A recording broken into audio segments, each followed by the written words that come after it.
What's up, Chop and Chatters? Welcome to another episode of the Chop and Chat podcast, where your host, of course, I'm the Dre Magix, aka Yitzilog. I'm Anil, your big time Becky. Little Yeah, low energy, but we're there. yeah, we're getting it in. I think this week has been kind of a quieter week in wrestling. We're all prepped up for we're getting prepped for Mania. What are your highlights over the past Raw and SmackDown? Because there's in fairness, there's a few. Yeah, Uh, yeah.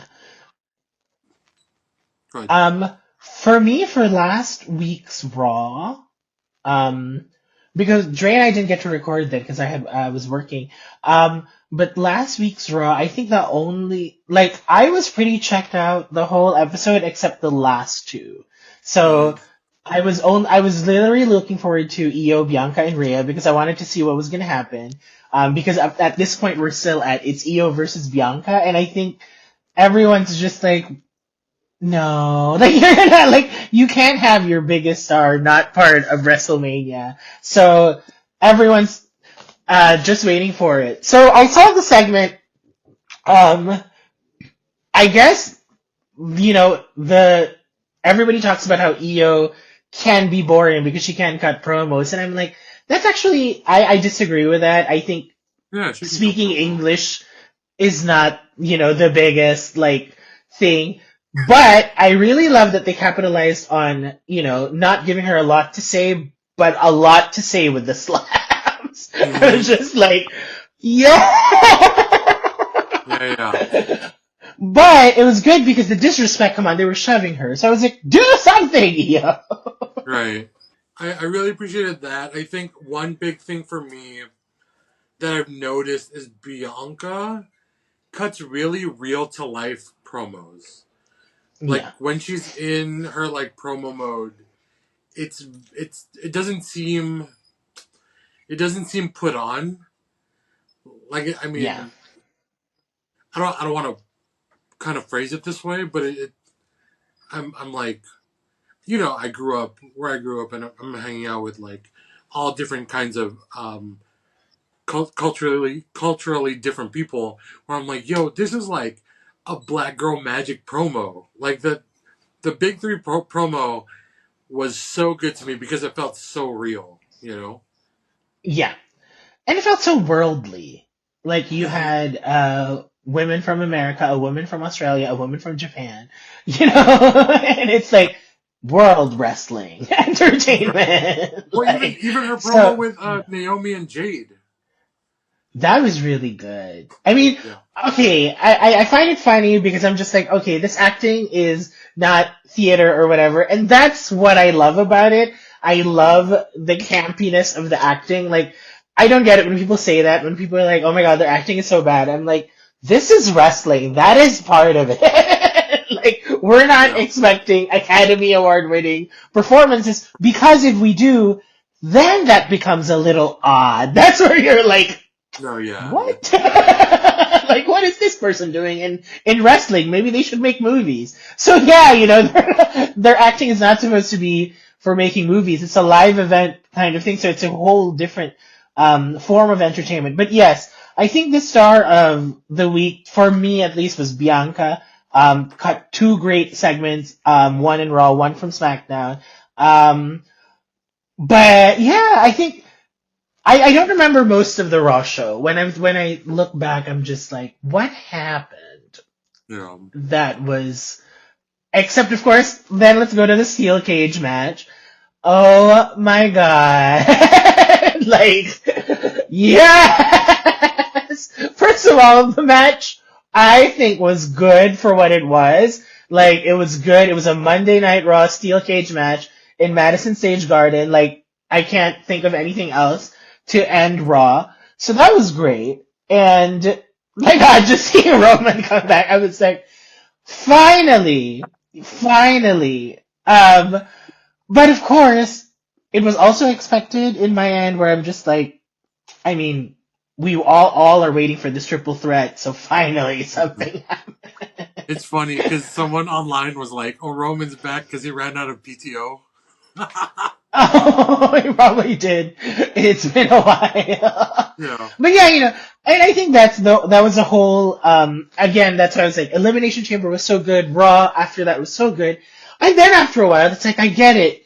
I think I understand that you guys are like making sure there's highs and lows and there's dips and rises. Hmm. But it's hard to grasp that as an Attitude Era fan. Because every week, every show, we got Stone Cold 3, 4 times a week stunning, like everybody. Which led me to watch, because Netflix on Raw doesn't have the full library. Of course, you guys don't. So I was on Peacock watching the SmackDown library.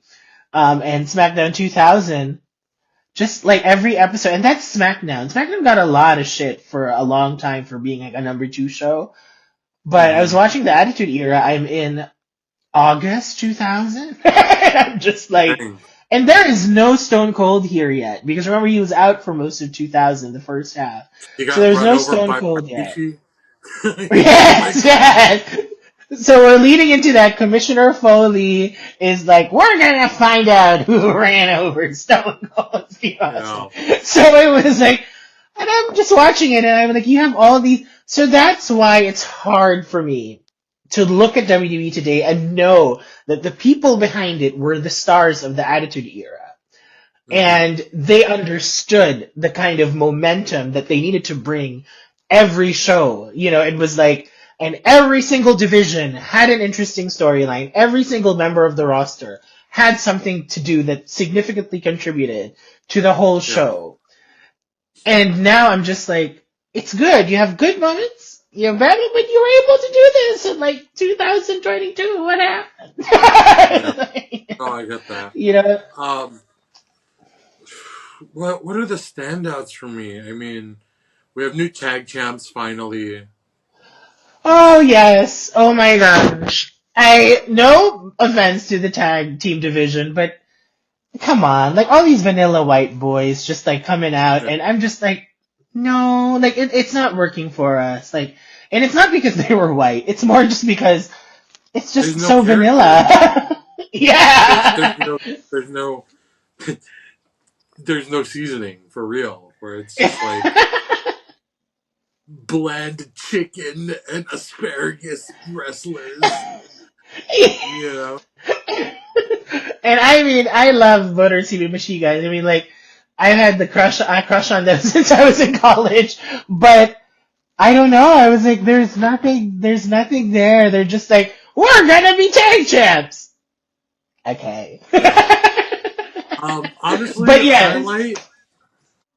highlight of my past 2 weeks: Stephanie Vaquer versus Julia. Oh my gosh. That It's whole show. mm-hmm. That Oh, it was whole so show good. opening with the Hardys, like, Hardy Boys. I was, yeah, I was like, that. See, this is where I'm at. I'm like, here we go again. There was a time in WWE where NXT was the much better show. I think that was like Uh-huh. 2019 WWE where you're just like, yeah, no, Adam Cole, baby. Do I you was just think? Do you watching think? NXT every week. Do you think NXT now? How does that compare with the NXT in that like golden era from before? Because I know there was like a big like when Asuka and Becky were in it with like Sami Zayn and Kate. Like that was a really dope time in NXT, and I think now is like a really good time in NXT also. Which one do you like better? Oh, I think I appreciate them differently. I think um that at that time with the black and gold NXT, what was great about it was they were doing all these things that the main roster was not doing. And I Mm-hmm. think black and gold focused a lot on classic wrestling style, and classic wrestling storylines. Like, Yeah. and I think they knew that during those days, they knew that this mattered so much because they were literally molding the future of WWE. And Foundation. remember, during those days, the black and gold days, the main roster was very thin. You had John Cena and like period. Like you had Randy Orton sometimes, but like it was John Cena just clobbering through the whole roster like crazy. So having NXT Black and Gold, I think they focused on really creating stars, but they already got superstars from the indies. They got all these superstars from Yeah. all these different promotions, and they were like, let's make you WWE. This time, they're getting all their standouts from the Performance Center. So they're all WWE head to toe. Then they get Homegrown. these indie stars, right? And then they have like a few indie stars plus TNA stars, that are coming in. So veterans from Yeah. TNA, new stars from TNA. So I'm just like, this NXT today, I think what I enjoy about it, and I hope it's what they're doing, is probably they're seeing the prototype. What happens when we do all of this? So yeah, I thought NXT was the much better show. It had momentum from the moment it started. Like I just wanted to see every match. I was like, show me every match. Maybe of course I'm not the biggest Ethan Page fan, but that was still good. I guess he's getting better. He's not always just screaming, and that was my issue. I don't know how people think he gives good promos when he's always just screaming and is always at 100, without connecting with the audience. But he's getting better at it. I was like, see, even veterans can learn a thing or two from NXT. Yeah. Dude, and like, I think even the newer class is so innovative in terms of like moveset and character work, right? Because I'm thinking NXT has such an influence from the Attitude Era where they have these kind of goofier characters but make them work in a modern. Like the D'Angelo family is such an Attitude Era style character mechanic, but they make it work in this modern era of wrestling where it's not goofy and it really is like almost it really is who they are almost, Yeah, where they're yeah. taking such an Undertaker approach to their character. Um, but it is kind of a goofy thing if you think about it, because it's like, oh, the mafia is in wrestling. Um, there. I mean, there are other characters like that. Like Chase U is such a crazy idea as a character. And I appreciate that about NXT, but also like wrestling wise, you have people that are innovating the like arsenal of moves, right? Like Sol Ruka's finisher is the craziest idea, right? Okay, I'm gonna backflip and then stunner you from like the middle.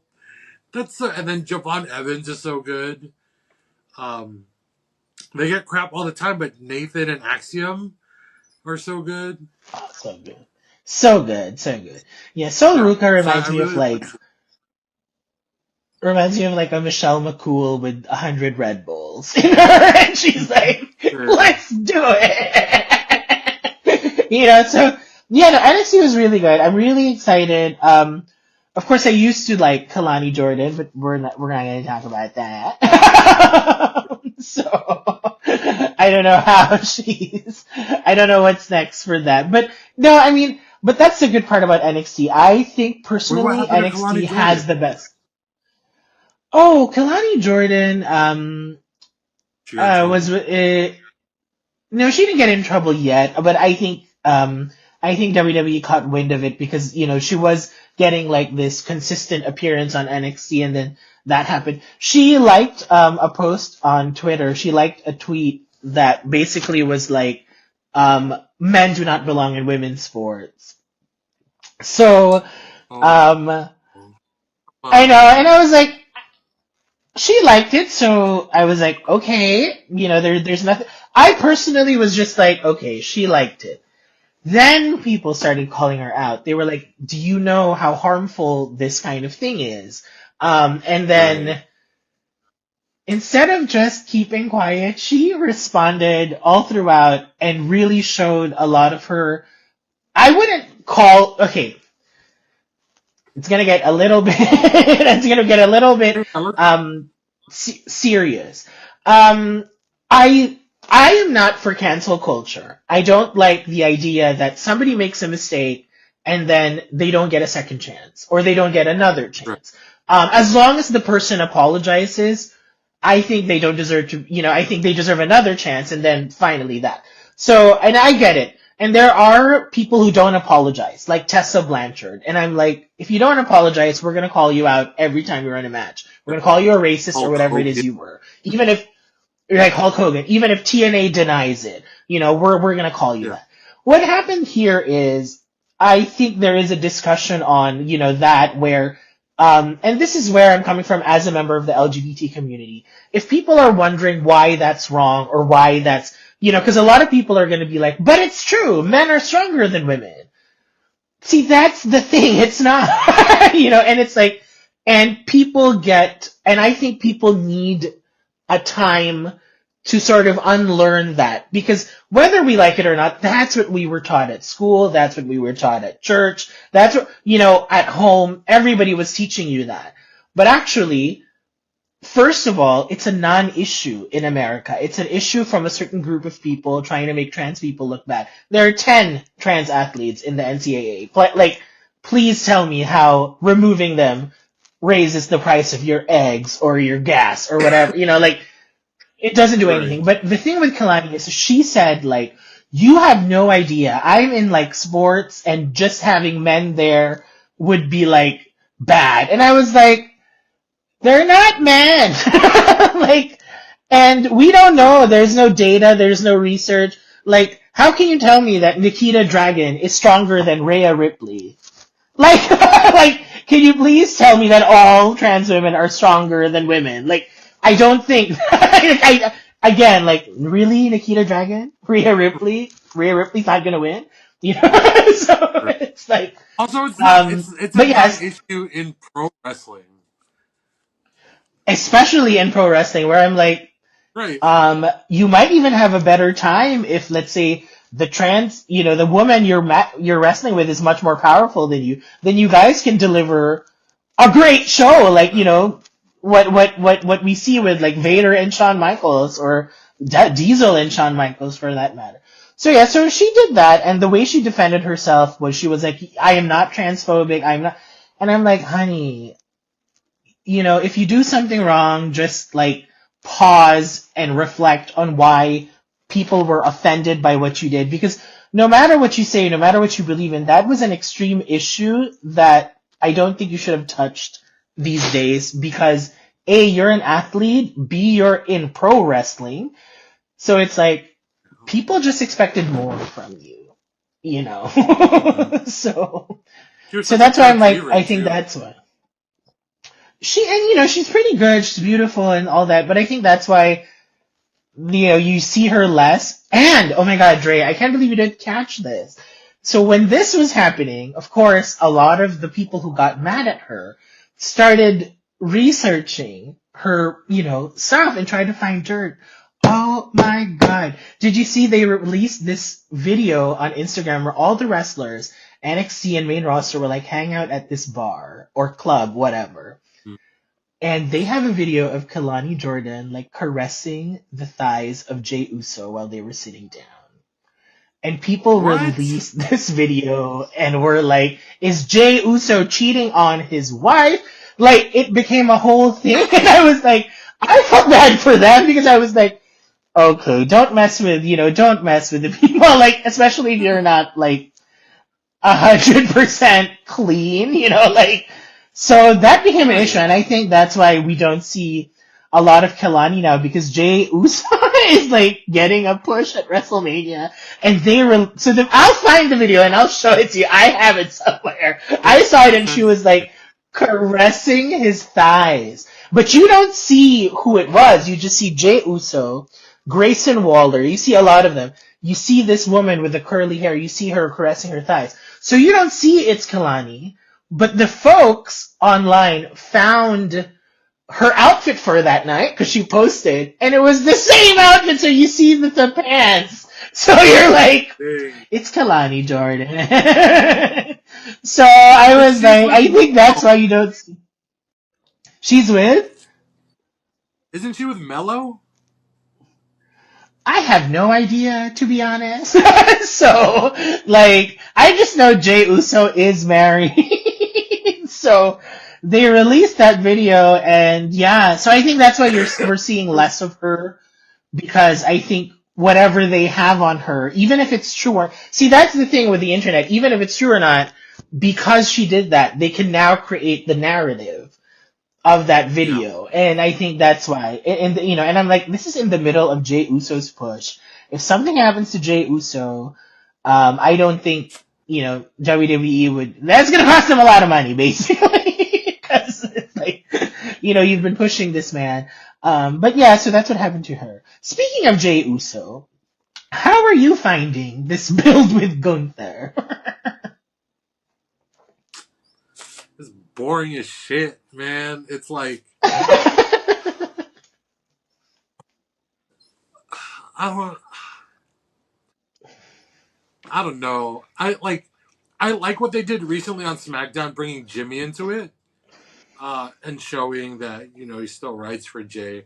I didn't like the Alpha Academy kind of section of it, where I'm like, you just need him to be busy, but like, have him start attacking Gunther too. Like that's how they would write it normally. Now I'm just like, you're writing him so passively that it sucks. Like I don't like it, but we'll see. I'm trusting the creative on this. Hopefully he does well at Mania, um, or No, even leading up to I it. agree So with you.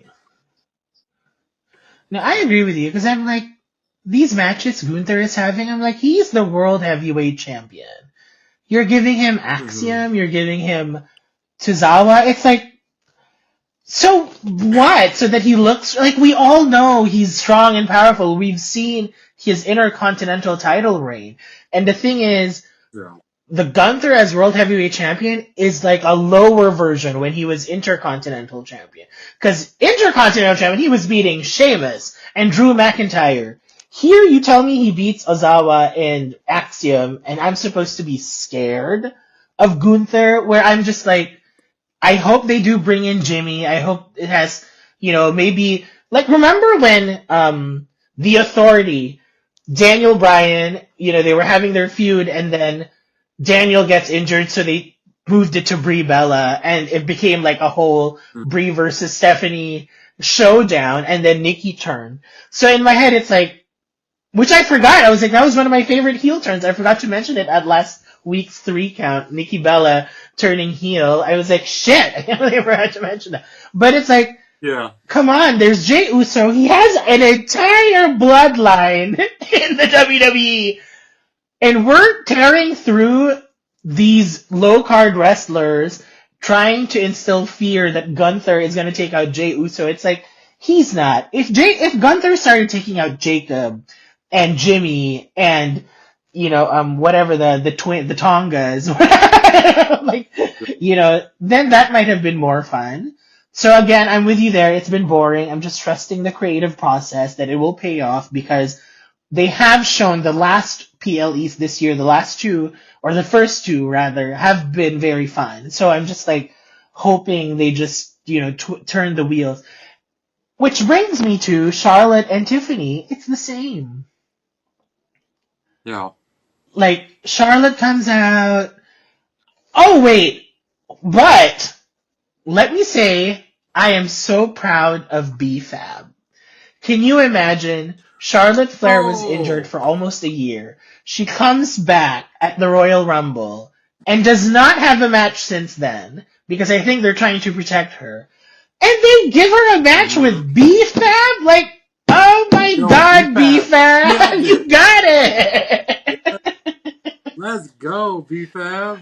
So I good. was like, yo, they trusted B-Fab? That's fabulous. Yeah, And I then think. Tiffy came Oh out, and then, man, yeah, whatever. he did so good.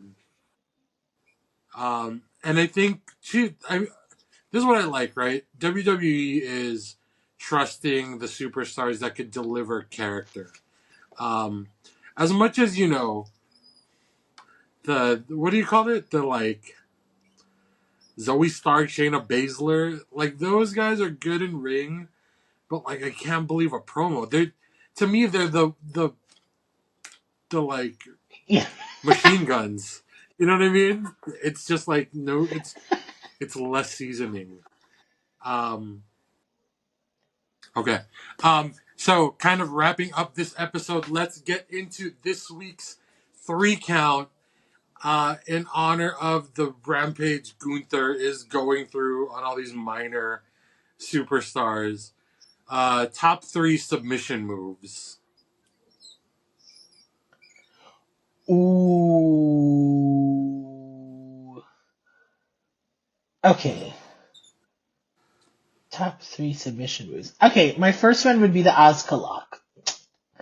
Let's go Asuka. Ooh, that one. There you go. Right? I'm gonna go Um, with one of mine. I'm gonna go with the figure 4. I know everyone picks the sharpshooter, but yes. I love the figure 4 because it gives the like reversal moment.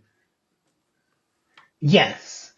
Yes. And I love that you did that because my number 2 is figure 4, but on the turnbuckle. Bret Hart style. Oh, nice.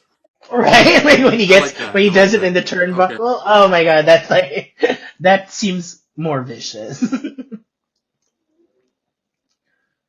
My number 2 is gonna be an old school one. It's the bear hug, like the old school bear hug when they would like put the arm up and the 3 arm fall down and match over. Someone Yes, should bring yes. back the bear hug. My number 1 is very simple, but I always thought it was very, very effective. Is the ankle lock. And I love it when Shamrock and Angle do it. I love that Shamrock did it when he would snap. He snapped! He snapped! And he's like, ah! Like, I love it because I was like, oh no! Like, I was like, watching Ken Shamrock. And then Angle did the same thing. Angle would be like, ah! So I was like, I love the ankle lock. It's so, and then whenever they play the wrestlers who have ankle problems, that they go through the ankle lock, you're just like, oh no, Shawn Michaels. That's so But good. yeah, for me, simple Oh but always, and man. special shout out to Gail Kim, and AJ Lee. They do the move. I think AJ calls it the Black Widow, but Gail Kim calls it the Flying Dragon. So that's also a very good submission move for me. Mm, Shout out, honorable mention. cool. All right. Controversial. Sorry. But yo, the crippler crossface looks so painful to me. Yeah, yeah, yeah, It was always yeah. such an That is good. agonizing looking thing,